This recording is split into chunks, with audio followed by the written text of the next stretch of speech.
He's a professor of urban and public affairs at the University of Louisville, and he's written a book, a colorful book, titled Chromatic Homes, The Joy of Color in Historic Places. John Gilderbloom is here to talk about his book and some of the research he's been doing at the University of Louisville. How you doing, John?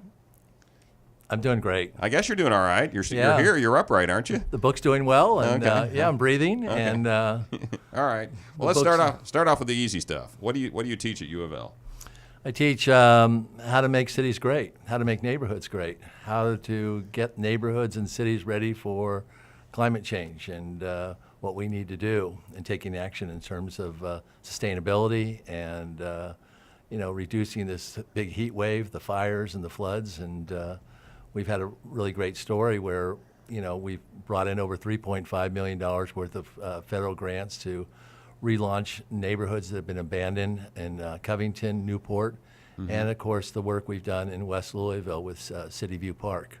And the students that you teach, are they mostly urban affairs or public affairs majors, urban studies majors? They're mostly PhD students that we place. I've been able to place at least 10 of my students around the world, from China to Grand Rapids, Michigan, to Dayton, Ohio, Georgia, and everything like that. I'm very proud like of in that. planning departments in the cities and counties, those kinds of things? No. University University jobs. And we've had a number of people, like one of my better students, Rob Mullins, he ended up taking charge in the leadership of addressing the issues of Katrina and building the levees back up. Mm-hmm. Some people might know you as the guy who is taking on the city government about one-way streets in Louisville. What's your fix on how streets should be run in Louisville, Kentucky? Well, I mean, we do science, which is basically the more multi-lane one-way streets that exist, the more accidents there are going to be, the more crime there's going to be, the more abandonment, the more foreclosures. And we're very happy that Mayor Fisher announced that his policy now is to convert every multi-lane one-way street back to two-way, which makes the neighborhoods very happy. You can't build a neighborhood with cars going through it at 40, 50 miles an hour. Parents don't want their children playing out there. So that's why the Highlands is so successful, where you have speed limits of 25 miles an hour, or even in Norton Commons, which is more radical, 15 miles an hour, where people put up posters and so on. Right. And the work has been very successful. It's gone out to over 100 cities have listened to us and have adopted conversion and so on. From Baltimore calls it a public health crisis and so on. Okay. Again, we're talking with John Gilderbloom, who's a professor of urban and public affairs at the University of Louisville. And he did write a book. Well, he's got pictures. It's called Chromatic Homes. I've got one in my hands right now, The Joy of Color in Historic Places. And it's got these photos of homes that are purple, pink, green, multicolored. So how did you go about writing this book of Chromatic Homes, and why did you decide to do it? Well, I've been invited to go around the world to talk and give my ideas about how to rebuild neighborhoods and rebuild cities, from Russia to San Francisco. And I always took pictures, and I always interviewed people. I always went into the neighborhoods that were coming up and so on. And I put together initially the book, and it was just sort of like a 30-page book. And I gave it to friends and so on, and my friends liked it. And then we sent it out to about 8 publishers, and luckily enough, the good people at University Press of Kentucky took it, and has been doing a wonderful job getting it placed again around the world in museums, bookstores, and even Walmart now is carrying it. But I do want to put in a plug for our good friends at Carmichael's on Bardstown Road and Frankfurt. Locally owned bookstore. Yes, support those bookstores and so on. That's a pretty book. It's got lots of pretty pictures of homes in here from all over the world, right? Yeah, it's 186 pictures, all in color, and of course the price is really good, $24.95. It was printed here, edited by one of your colleagues, Yes. Rick Redding, and so on. One of my buddies, Rick Redding. All right, so in Louisville, though, I mean, how did you take the work that you've done in Louisville, Kentucky, and the work you've done at the University of Louisville, and put it into this book? What's the intersection of the two? Well, the question was what neighborhoods are doing well or doing poorly. And one of the things we find, that the secret sauce, we argue, is the people showing concern for their neighborhood by cleaning up the front of their yards, painting it, and it's the cheapest way to improve a neighborhood. And we did a study which was published in a journal which said that the 10 neighborhoods that were doing the best after the recession of 2008 were the old historic buildings where people were taking charge, doing historic preservation work, renovating, revitalizing it. So our old saying is wherever there's colorful flags and dumpsters and parents with baby carriages, these are neighborhoods that are coming back. And of course, part of that ingredient is the two-way streets, lots of trees to make it walkable. And of course, what we're talking about is the Highlands, which is the center of this neighborhood. One of the things we argue is that after San Francisco, Miami, and New Orleans, we have the largest concentration of painted ladies.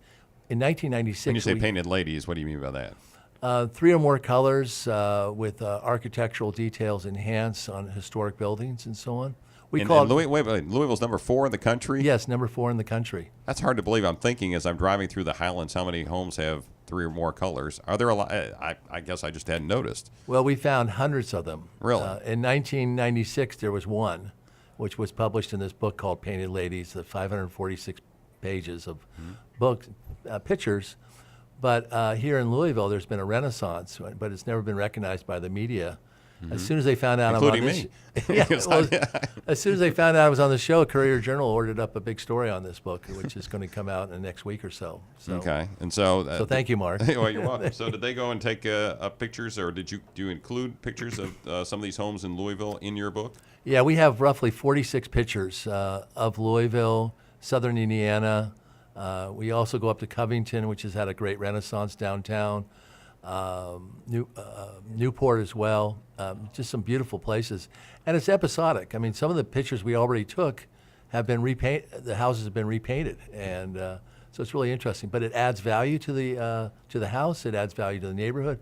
Sometimes it can actually spark even more renovation in terms of the whole block. When we bought up in Morton, we bought a house for $150,000 and painted it, the whole row of the 1400 block of Morton and 1300 block of Morton. Now the prices are going for $300,000, $400,000. And so it's a good investment, and people need retirement. You know, that's our golden egg, right? That's right. We're talking with John Gilderbloom, who's a professor of urban and public affairs at the University of Louisville. Now, places like Savannah, Charleston, those places have real strict covenants on neighborhoods and what colors their homes can be painted, those kinds of things. Is there anything like that in Louisville or some of these other cities you talked about, like San Francisco, where you have to paint them in period colors, Victorian colors, those kinds of things? Well, of course, one of the things we highlight is in Charleston. There's an example of where to bring the ships in, and for the ships to find the port, they painted many of the houses bright pastel colors. Is that like the Rainbow pink, Row or pink, whatever it's red, called? Yeah. Beautiful, beautiful. Savannah, the same thing. I was there for this summer and visiting there. Some have strict. In Cincinnati, which has the 5th largest collection of painted ladies and chromatic homes, they established that you must have used 5 or more colors. 5 different colors. Yeah, five different colors, and it's part of the deed. And that's how this one particular neighborhood, the oldest neighborhood in Cincinnati, and it looks like an Easter egg. It looks like, colorful Easter eggs. Now, some, like Burano, Italy, and Santa Cruz, California, and Capitola, they have one brilliant pastel color on the house, but next door it'll be red, and the next house will be yellow, and the next one will be a bright orange, and so on. And it looks very much like Venice. It's very beautiful, and it's really, this book is a Valentine to the city from the University of Louisville. And all the profits go back to the University of Louisville to support our students. And Meaning what? What do you mean by that? research assistants and so on. We No, but I mean, if you make any money off this book, it goes where? all the urban plan- royalties go back to the University of Louisville Center for Sustainable Urban Neighborhoods, which I run for now 30 years. Okay. And we plan to do it for another 10 or 15 more years. You're not going to retire anytime soon? No. not thinking about it? Too many fistfights. Well, I hope you don't get in any fistfights, John Gilderbloom. All right, so to kind of wrap this up, what would you tell folks in Old Louisville, in the Highlands, those areas, West Louisville, about the value of their home and what they can do to make their their homes and their neighborhoods more vibrant? Well, of course, buy the book, and but look at the examples of what we've done. I mean, you know, a lot of people say, "Gee, I didn't realize." Even when I talked to Greg Fisher, who endorsed the books, he said, "These are houses that make you happy." Very simple. Jerry Abramson wrote the introduction. He said, "You know, we need to brag about what this city is doing that's great, and color matters. Color is a cheap way to transform." And we show examples of where people have transformed their houses with just $256 through sweat equity, going out there themselves and paying the house. You don't have to wait for government to give you money and so forth. And that's what we're establishing. We're trying to start a movement here to inspire people, to get people excited. And when they see the book, and you know, you see that kind of an excitement and so on. So it's a worldwide book, and that's why, you know, this summer I got to go to Spain, France, Italy to talk about the book, and as well as other places. Right. Again, the book is called Chromatic Homes, The Joy of Color in Historic Places by John Gilderbloom, who's a professor at the University of Louisville. Thanks for being on the show, John. Good to see you.